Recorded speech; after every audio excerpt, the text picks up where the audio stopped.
take advantage of them. Of course, God never does that. When God uses people, He uses people to accomplish His will. And by the way, the history of the Bible shows that to us.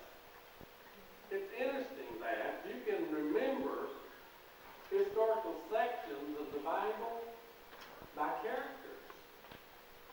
Adam and Eve, Cain and Abel, Noah, Abraham, and on we go.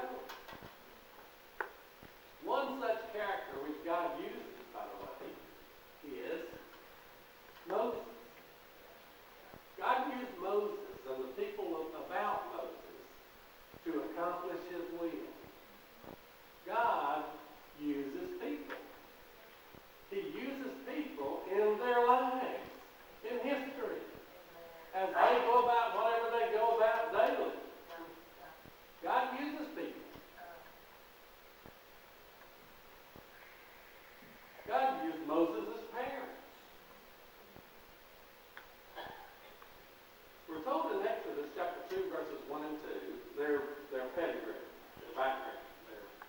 There was a man from the house of Levi who went and married the daughter of Levi. Now, I'm going to do the next verse, but I'm going to come back here and ask you a question.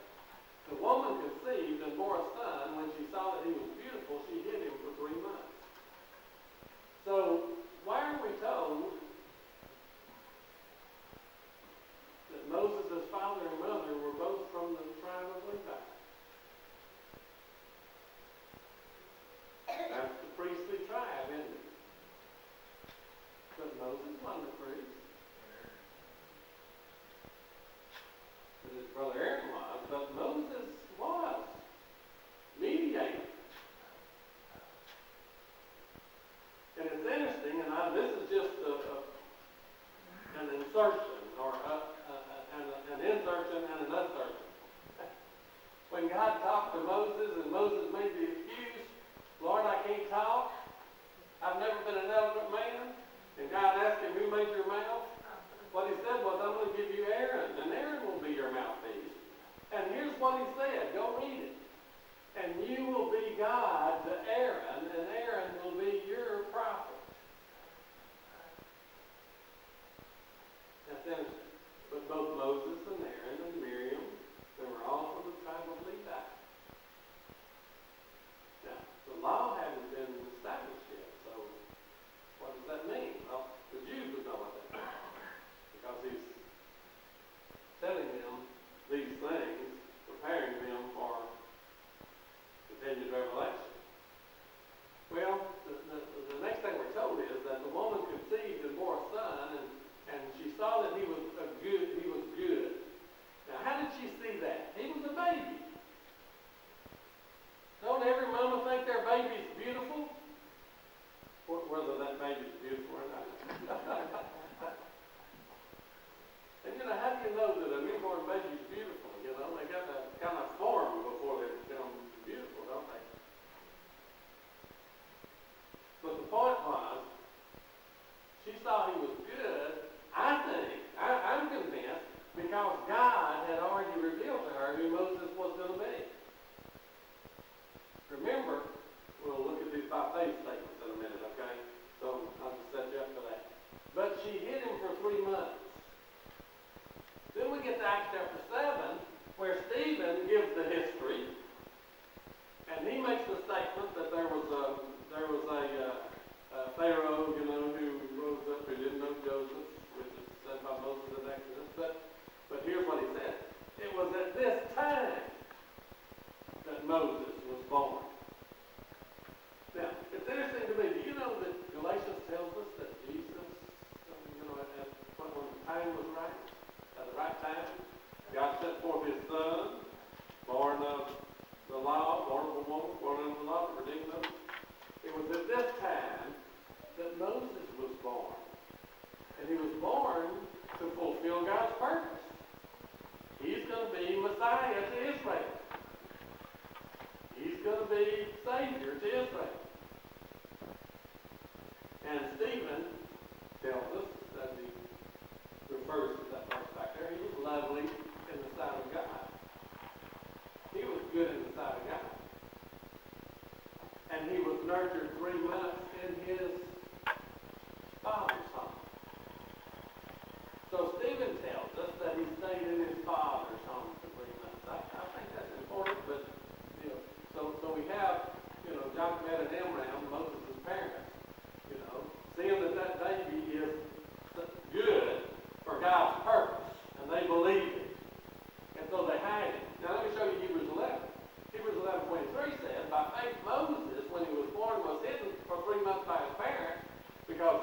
this beautiful child.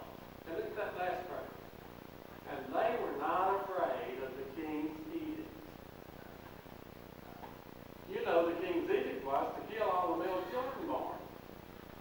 That's why they hid Moses. That's interesting. They hid Moses because they weren't afraid for Moses to be found. I don't know how to deal with that always, just think about that. But they believed God.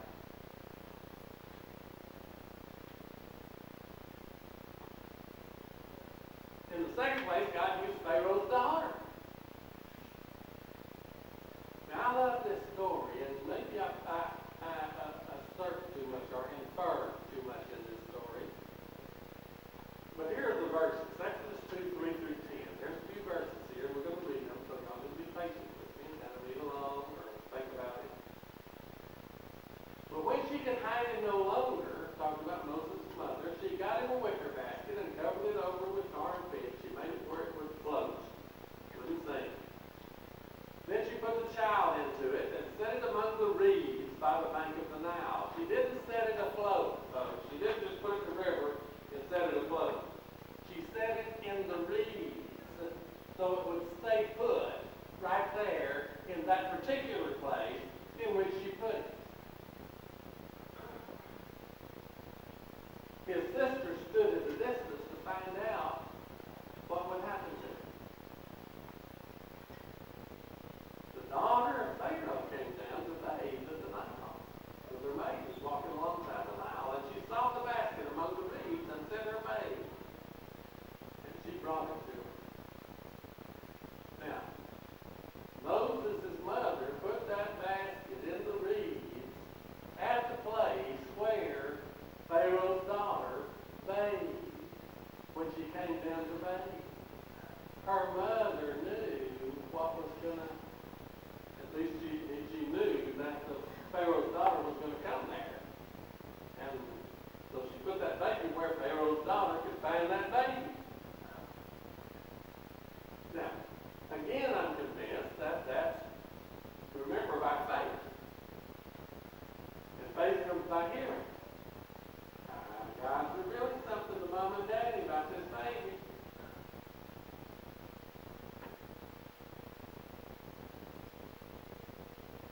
When she opened it, she saw the child, and behold, the boy was crying. And she had pity on him and said, "This is one of the Hebrew children." Now, what should she have done with that baby? She should have put that baby under the water right there. I'm not talking about baptizing. She should have drowned that boy right there. Other Egyptians would have.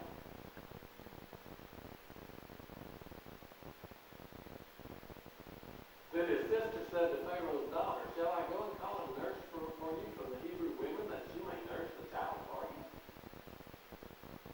And Pharaoh's daughter said, "Go ahead." So the girl went and called the child's mother. Now, here's his sister waiting for Pharaoh's daughter to come find her so that she can see what's going on. And then, by the way, she gets the mama to be the nurse. So the mama has the baby for 3 months, nurses the baby, and then gets to be the nurse of the baby while the baby is in Pharaoh's household.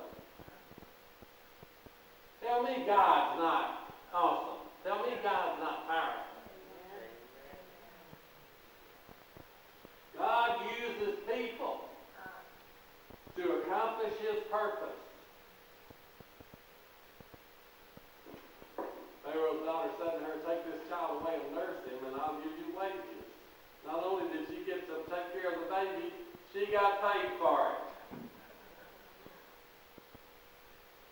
So the woman took the child and nursed him. The child grew. She brought him to Pharaoh's daughter, and he became her son. And she named him Moses. Now, who named the baby?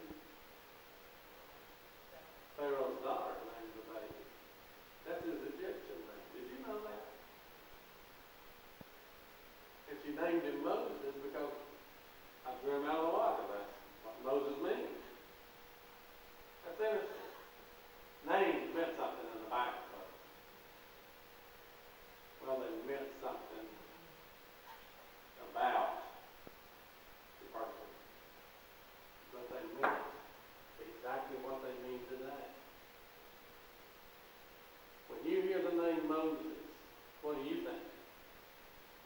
pictures painted in your mind. We were watching a movie the other night, and I don't know if y'all saw that, Matt Damon, we bought a zoo, that was back several years, a few years ago. We bought a zoo, and in the zoo, they had one lion, and they named the lion Solomon.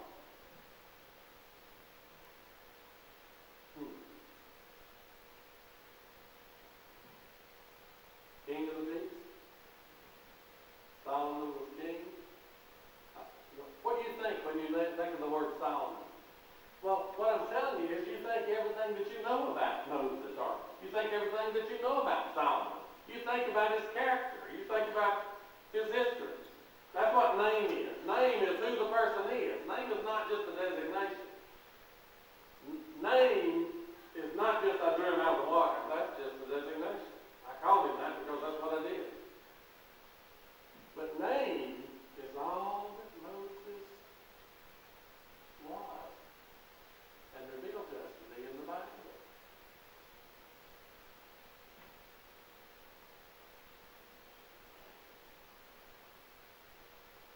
Stephen again reveals to us, telling the story. After he had been set outside, Pharaoh's daughter took him away and nurtured him as her own son.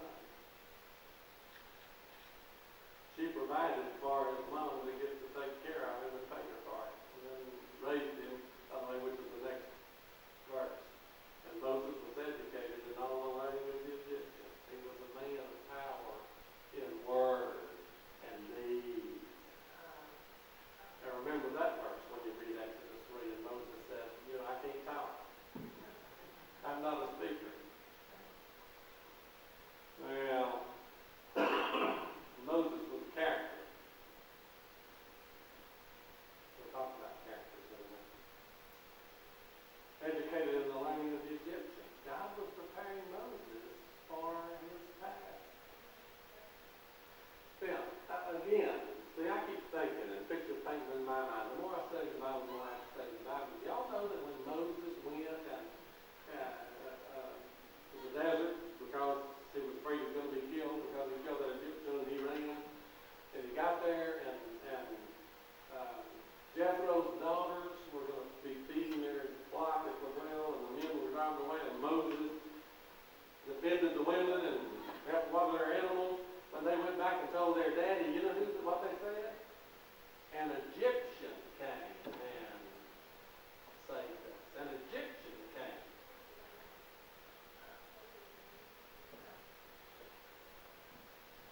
That's what Moses became, folks. He became the son of Pharaoh's daughter, raised in Pharaoh's house, and he became an Egyptian.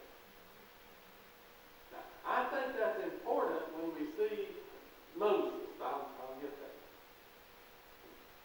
God used Pharaoh.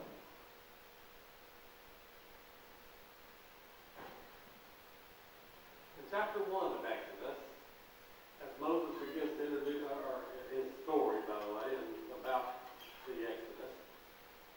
Now a new king arose over Egypt who did not know Joseph. He said to his people, "Behold, the people of the sons of Israel are more and mightier than we. Come, let us deal wisely with them, or else they will multiply, and in the event of war, they will also join themselves to those who hate us and fight against us and depart from the land." He was a smart king. He realized that Israel was growing rapidly, and he realized that they were going to be numerous, and he realized that there's always strength in numbers. And so what he said and what he thought was, we got to do something. Of course, you know what he did. He appointed taskmasters over them to afflict them with hard labor. He wanted to keep them tired all the time. He wanted to keep them weary. He wanted to keep them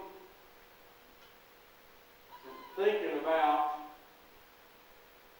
But in all of this, God was working. Now, you know my statement. God uses people to do his will, and he don't want to do his will, and never violates their will.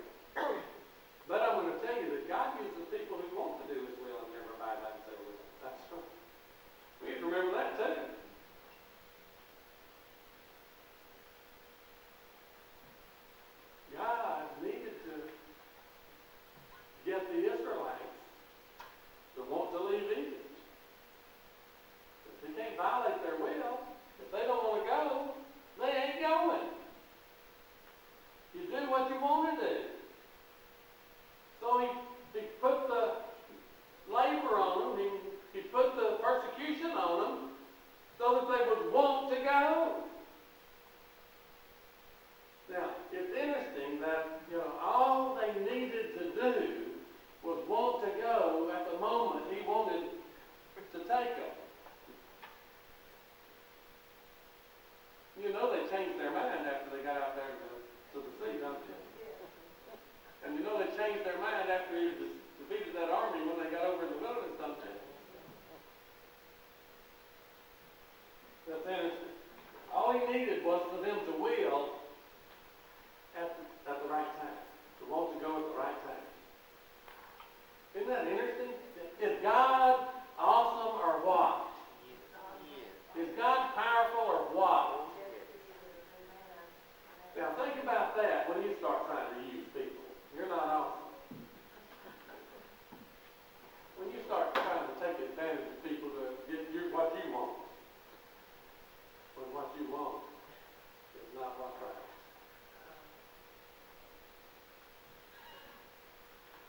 So we go to Acts. You see the pattern, don't you? Exodus, Acts, Hebrews, Exodus, Acts, Hebrews. You can look that up. But as the time of the promise was approaching, which God had assured to Abraham, the people increased and multiplied in Egypt. See, there's the point. God had told Abraham that your descendants are going to be in a nation for 400 years. And when it comes time to fulfill that promise, if you go back and read Genesis 15, by the way, God said, the wickedness, the sin, the iniquity of the Amorite is not yet complete. When the iniquity of the Canaanites, Amorites, those in Canaan, is complete, then I'll go over there and kill them all. Well, that's what he intended to do, and he intended to use Israel to do it, and he intended to give Israel their land. That was the promised land, the Canaan land. And Stephen tells us the time of the promise was approaching. People were increasing until there arose another king over Egypt who didn't know Joseph. It was he who took shrewd advantage of our race and mistreated our fathers so that they would expose their infants and they would not survive. Kill all those baby boys. Then we get to Exodus 4 when God had called Moses and he talked to him about the mission. At the end of chapter 4, down about 3/4 of the way through chapter 4, verse 21.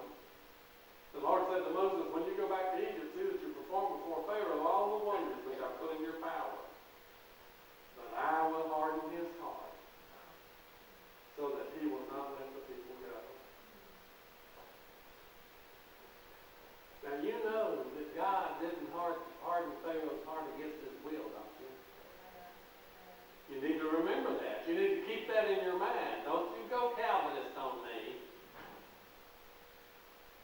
God hasn't predestined certain people to be saved and certain people to be lost. God has predestined that all believers be saved, and therefore all unbelievers will be lost. God did not harden Pharaoh's heart against Pharaoh's will. Pharaoh didn't want to hear God. And the more you don't want to hear God, the harder you're going to make your heart against God. And by the way, the more God confronts you with his will, and the more you don't want to do his will, the harder you're going to get when you see the will.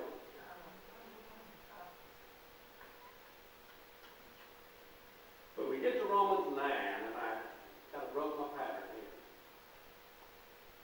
Where Paul talking about God and the Jewish nation in 9, 10, and 11 of Romans. In verse 17 he says, for the scripture says to Pharaoh, for this very purpose I raised you up, to demonstrate my power in you, and that my name might be proclaimed throughout the whole earth. Now, again, as the apostles preached and Luke recorded over in the book of Acts, this wasn't done in a corner. This wasn't done in a closet where nobody would know what was going on. Jesus' death in Jerusalem was not done in a corner. It was proclaimed, everybody knew what was going on. The exodus of Egypt was not done in a corner. The rest of the world heard about the power of God and the plagues and God leading them out and the Red Sea and that whole process. They had heard about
be, the Pharaoh's child, son.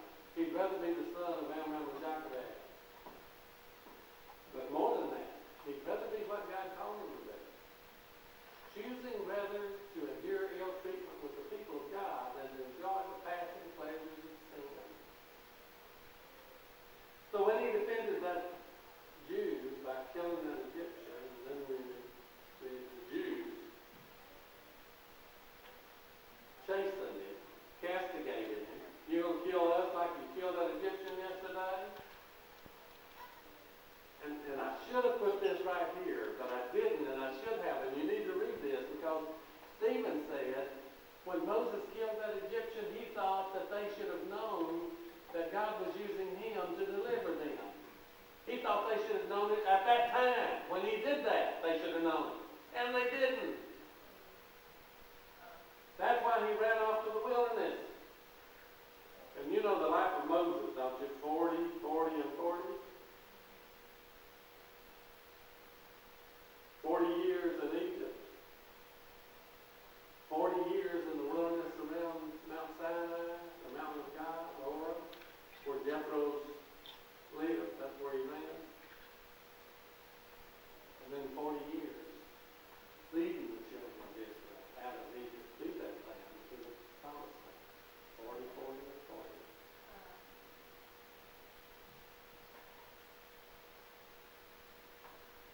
He considered the reproach of Messiah greater riches than the treasures of Egypt, for he was looking to the reward. Now I'm going to make a suggestion to you, and make a comment to you, because we read this and think that he considered the reproaches of Jesus greater riches than the treasures of Egypt, and that's not what's being said here.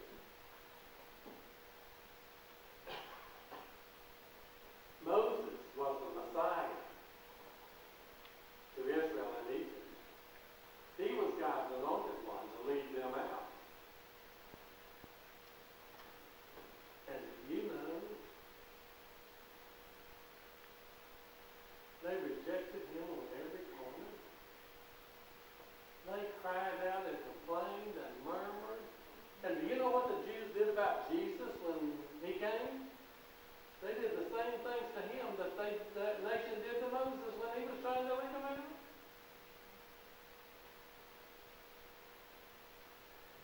He's not talking about Moses was considering the reproaches of Jesus long down in the future greater riches than the treasures of Egypt. He's saying he considered the reproach of him being Messiah for the Jews greater riches. For he was looking for the reward. Now, you can disagree with me on that all you want to. All I ask is that you read the Bible and consider the context. Then I'll have to remind you, one, a text, taken out of context, here's a pretext. By faith he left Egypt, not fearing the wrath of the king, for he endured as seeing him who is unchanged. And then ultimately, the goal God wanted. By faith he kept the Passover and the sprinkling of blood, so that he who destroyed the firstborn would not touch it. The death of the firstborn in Egypt was the place where God got Pharaoh to want the people to go. When he held his son and was weeping over the death of his son, he said, I want those people out of here. I want you to get them out of here. I don't want them here anymore. Now, he had already got Israel, the Jews, to want to go by Pharaoh putting the burdens on them. So Pharaoh was crying to God, we want out of here. And Pharaoh said no. And finally Pharaoh said, okay, I want y'all out of here. So Israel wanted to go, and Pharaoh wanted them to go. And that's what God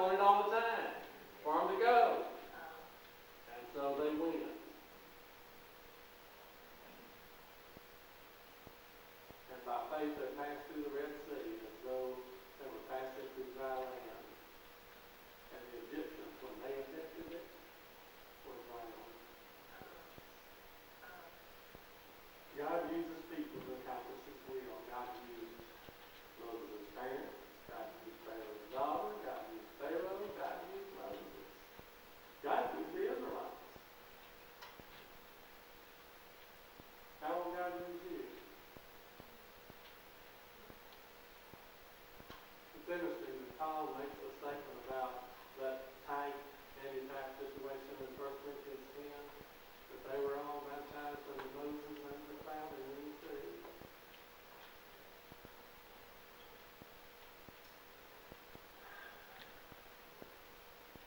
We were baptized into Jesus in the waters of baptism to be raised to a new life, a life of faith, a life of trust, a life of hearing, a life of responding, a life of faith.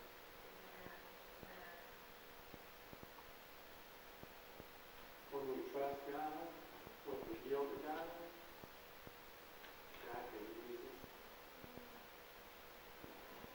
But know this, He can use you whether you do or not. And then He can punish you for not doing it. And be holy, righteous, and just. Holy, loving. He still will be God.